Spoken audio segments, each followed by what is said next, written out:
She said, "We've reserved your ranch for 150 guests." My hands literally shook. At first I thought I'd misheard, but then, buzz, an email hit my inbox confirming it. A contract I never signed, a deal I never agreed to. And the worst part? GPS apps were already guiding strangers straight to my locked gate.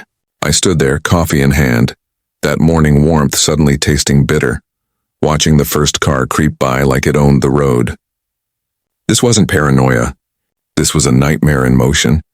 It was 7:30 a.m. I was at my kitchen window, coffee steaming, staring out at the calm rhythm of ranch life, the distant cattle, a few early birds calling. Then my eyes froze on something that didn't belong. A bright yellow arrow sign. It wasn't just pointing in some general direction. It was aimed right at my private gate like my ranch was the day's attraction. I stepped outside and my stomach sank. It wasn't one sign. It was a whole breadcrumb trail leading straight to me. Each arrow blaring the same words, Realtor Caravan 150. The last one stopped just 10 feet from my gate. That's when Rick, my neighbor, walked up. He had that half grin, half bewildered look. "Jake?" he chuckled, motioning toward the arrows. "You throwing a party I didn't hear about?" I shook my head, lifting my coffee. "First I'm hearing of it, Rick. First I'm hearing of any of this." He smirked, but didn't laugh long. He pulled out his phone, snapping photos. "Might want to document this before things get messy." Smart man, my neighbor Rick. My phone buzzed again. The subject line on the email, ranch reservation confirmation. And there it was, Denise Caldwell, the infamous HOA president from the subdivision next door. A woman who already believed she ran more than her own community. Now she was claiming mine. Her email was blunt. 150 real estate agents expected tomorrow between 2 and 3 p.m. for what she boldly called a community showcase tour. She actually wrote that the trailhead access was covered under CC&Rs. That's their subdivision's rules, not mine. It's like your neighbor saying, "Hey, my HOA handbook says I get to use your living room for poker night." The arrogance almost deserved applause. Almost. Rick leaned over my shoulder, whistling low. She's got nerve. I didn't think nerve was the right word. Delusion, maybe? I scrolled down. Attached was a map, a geofence pin marking the official event check-in location. Not at their clubhouse. Not anywhere public. The little red marker was planted directly at my gate. They had programmed the app so 150 people would be told my driveway was their venue. And then it began. A woman in heels appeared on the roadside, phone in hand, eyes darting between my gate and her GPS. Rick waved. "You looking for the realtor thing?" She nodded, confused.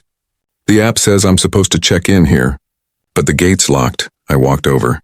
"That's because this is a private ranch. Not a venue," she blinked, shocked. The thought hadn't even occurred to her. She held up her phone. Sure enough, the red pin glowed at my gate coordinates. But the email said, "Who sent you this?" I asked. Denise Caldwell, same name, same arrogance. She apologized and shuffled back to her car, but not before muttering she'd wait until someone clarified. I looked at Rick. "This is just the beginning, isn't it?" He smirked grimly. "You've got maybe 90 minutes before this circus really starts." That's when I made my first call, not to Denise, not to the HOA, but to the sheriff's non-emergency line. I reported unauthorized signs on a county road, a fake event reservation, potential trespassing. The dispatcher promised a deputy would swing by. Back inside, I set my cup down, the ceramic rattling slightly against the counter, not from fear, but from the sheer audacity of it all.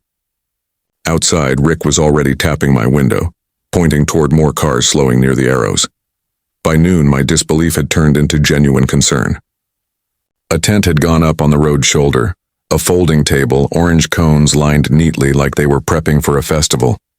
A vendor truck pulled in and a man with a clipboard and tool belt strode to my gate like he had every right. "HOA cleared this," he said flatly. "Here to prep the gate for traffic." I froze. He actually thought the HOA controlled my land. "This is a private ranch," I told him. "The HOA has no say here." Confusion flickered across his face. He pulled out a work order stamped by the community management company. It listed my ranch as the event location. Rick appeared beside me, sharp as ever. "What's the job?" "Temporary access controls. Making sure the gate can handle heavy traffic," the vendor explained. I asked for his insurance certificate. He handed me the papers, and sure enough, the policy didn't even have my name listed under additional insured. Translation? Worthless. As realtors crowded closer, one woman snapped, "We paid for access. Why is it locked?" I held the papers high. "This insurance doesn't cover my land. If anyone gets hurt here, nobody's protected." The vendor's confidence cracked. Maybe I should call the office. "Yes," I said loudly, making sure the onlookers heard. "You should call them right now. Before this turns into trespassing on camera." Phones immediately went up. Recording. Rick pointed out another issue.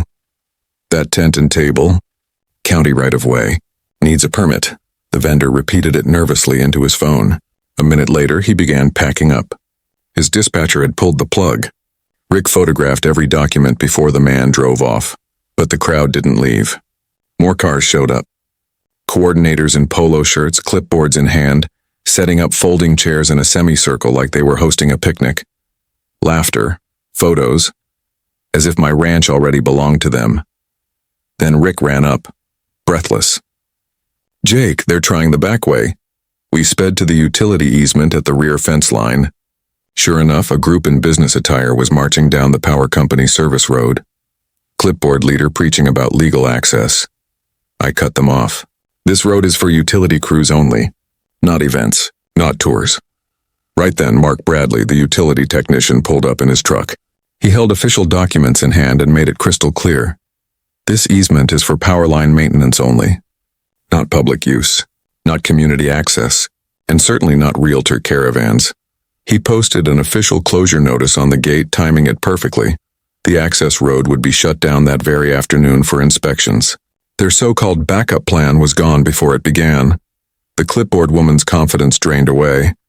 She muttered into her phone, waving her arms in frustration. Finally, she approached me again. "Sir, there seems to be some confusion about access arrangements. Could you tell us who to speak with to resolve this?" I pointed at the sign I'd hung on my main gate. "No event without owner's written permission." "That would be me," I told her firmly. And I never gave permission. The morning air in the county office felt heavier than usual.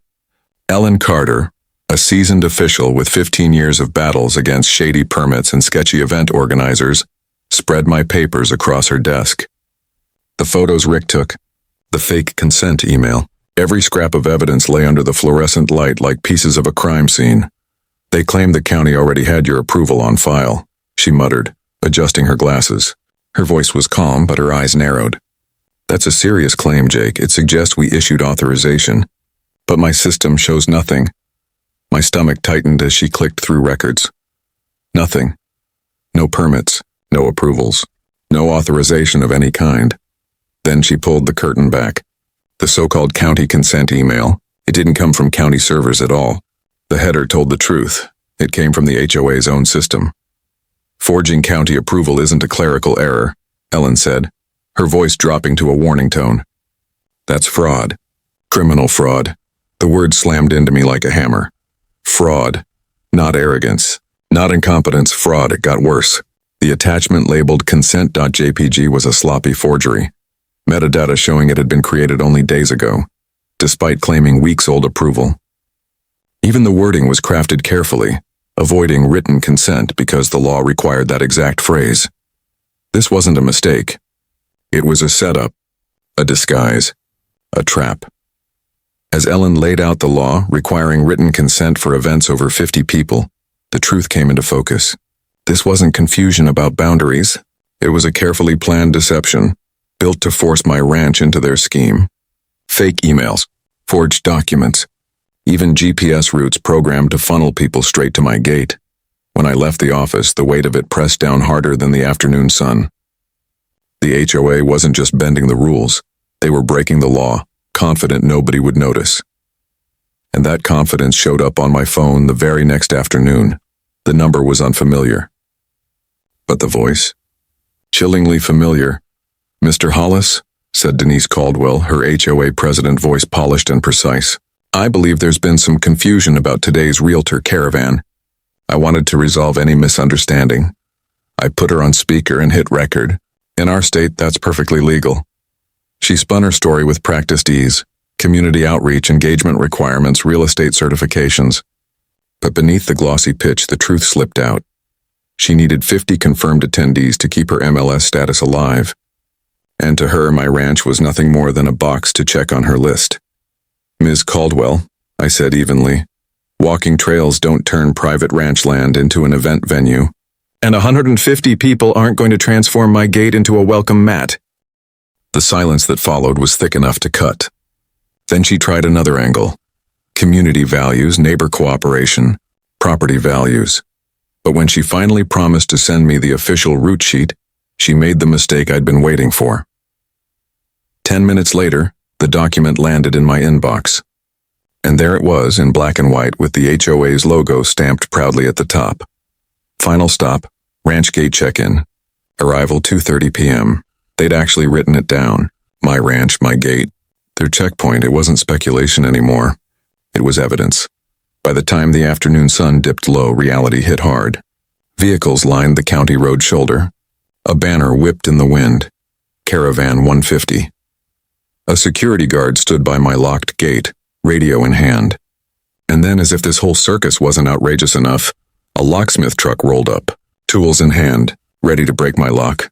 I stepped forward before he could touch it. "Do you have owner authorization for this?" I asked. The man faltered, flipping through his paperwork. HOA approval, signatures, but no owner consent. No insurance naming me. Nothing legal. From the crowd behind him, a realtor shouted, "Just cut it already. We paid for access." Phones lifted into the air, live streams rolling, hungry for drama, but the locksmith stiffened. "Sir," he said firmly, "without property owner consent and insurance coverage, I'm not touching that lock." And then, salvation in the form of sirens. A county deputy pulled up, patrol lights flashing against the restless crowd. He reviewed the forged documents, the blank insurance, the fake work order. Then he raised his voice for everyone to hear. "Without property owner consent, this event is not happening. Pack it up." The locksmith retreated. Security scrambled to fold tables and cones. Realtors groaned in frustration as cameras recorded every second of their collapse. What they thought would be a triumphant showcase had turned into a public humiliation. And as I stood by my gate, watching the caravan unravel, I knew this wasn't over. Because fraud doesn't end with one failed event. Fraud always fights back. This rewrite keeps your original details but transforms them into a tense, cinematic narrative with emotional weight and clear beats for suspense. The locksmith shook his head. "My company won't take that liability risk." His truck pulled away, the clatter of his tools fading like a final verdict.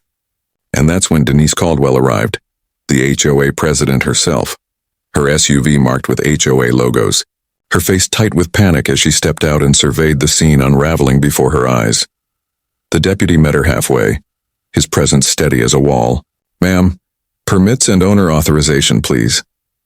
Denise launched into her rehearsed speech talking about community access rights, history of shared use, neighborhood cooperation. But the deputy cut her off with a calm finality that carried more weight than any shouting ever could. Community relations don't override property law. Private property is private property, no matter what's been said in past meetings or written in HOA newsletters. The words hung in the air like a gavel strike. The restless crowd murmured, phones raised, complaints bubbling over. "We drove 2 hours for this?" One realtor snapped, their voice sharp with frustration. The perfect choreography of the day collapsed in real time, replaced with chaos and humiliation. Rick's camera clicked away, capturing it all. The locked gate, the no permission sign, the lawman standing firm, and the bewildered agents. The contrast was almost absurd. Months of elaborate planning reduced to nothing by a single gate holding its ground. Denise finally turned to me, her polished composure cracking.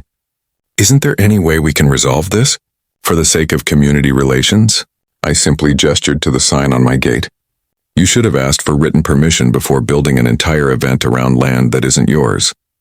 The deputy wrapped up his documentation, his voice carrying over the crowd. "The road shoulder needs to stay clear. If not, citations will be issued." Security scrambled to pack up cones and fold away tables.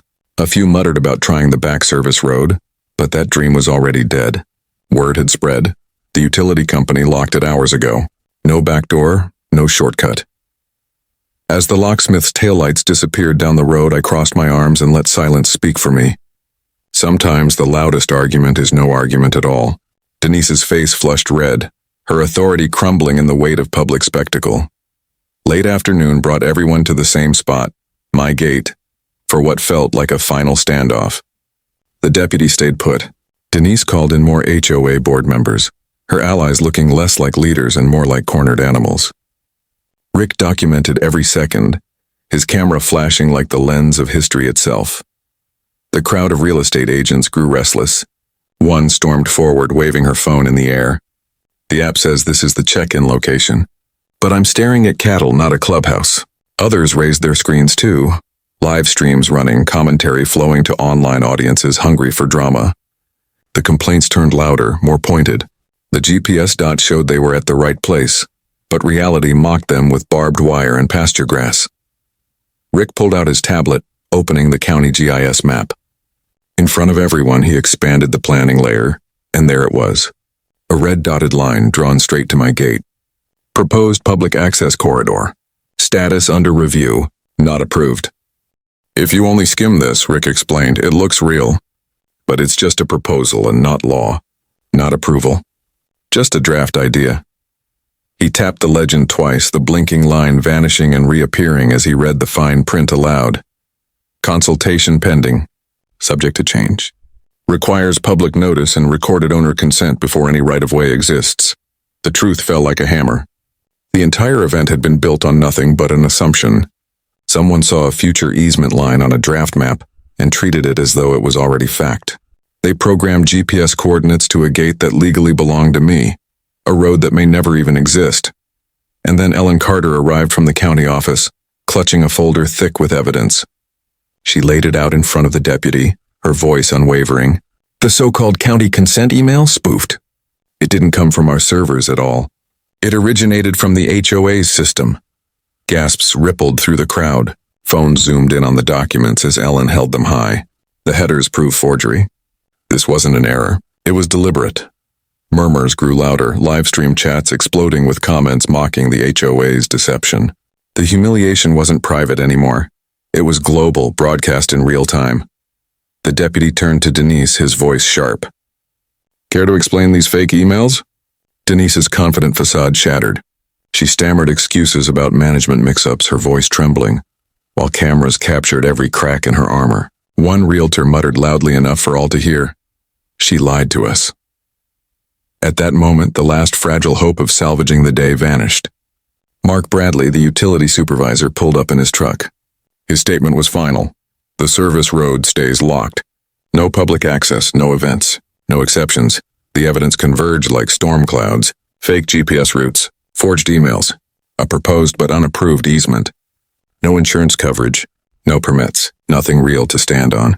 And then, as if the MLS system itself had been watching, phones across the crowd buzzed with alerts. The caravan check-in at my ranch gate. Disabled invalid canceled. Error messages spread like wildfire. No credit for certification, one agent groaned. Rick leaned close and whispered, if that's true, Denise just lost the number she needed to keep her MLS status. The collapse wasn't just humiliating anymore. It was professional destruction. The deputy began issuing citations for unpermitted encroachments, cones, tents, temporary structures on county land. Denise reluctantly accepted responsibility on behalf of the HOA. Her once proud posture was gone. Shoulders slumped, eyes downcast. She asked one last time if insurance or liability coverage could make it right. I pointed to the sign again. The issue isn't insurance. It's permission. And you never asked. The deputy's report was thorough, documenting every piece of deception. Ellen confirmed the easement was still just a proposal, nowhere near approval.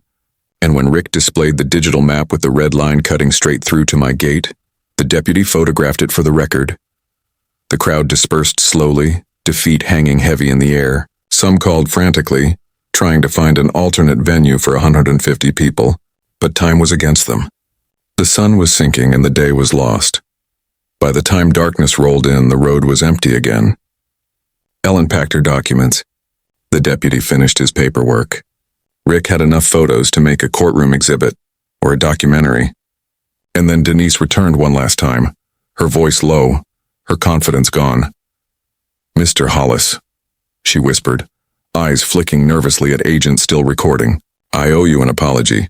She handed me a written statement, a list of corrective actions from the HOA board. A public apology at the next meeting. GPS corrections to prevent future trespasses. Suspension of her event planning authority for 12 months. Payment of county fines. Formal censure. The deputy nodded. This looks comprehensive. At least it's a start. Ellen added, and we'll be updating our county permit process to make sure nobody mistakes a proposed easement for a real one again. As the last cars rolled away, my phone buzzed. A new email from a different real estate broker. The subject line read, Ranch Event Reservation Request, Deposit Enclosed. This time the request was professional, respectful, and complete with insurance naming me directly. Rick smirked. Now that's how you ask permission. By nightfall, the ranch was quiet again. Just the whistle of wind through the grass, cattle shifting in the pasture, and the familiar click of my gate as I locked it. Denise had once dreamed of rolling out a red carpet here. Instead, she walked away with cameras recording her apology. Maybe that's the truest reminder of all. Private property isn't a stage for someone else's show. And sometimes the most powerful word you can say is simply no. So what about you? If you were in my boots, how would you have handled it? Drop your thoughts in the comments below. And if this story gripped you, hit that subscribe button and keep the bell on.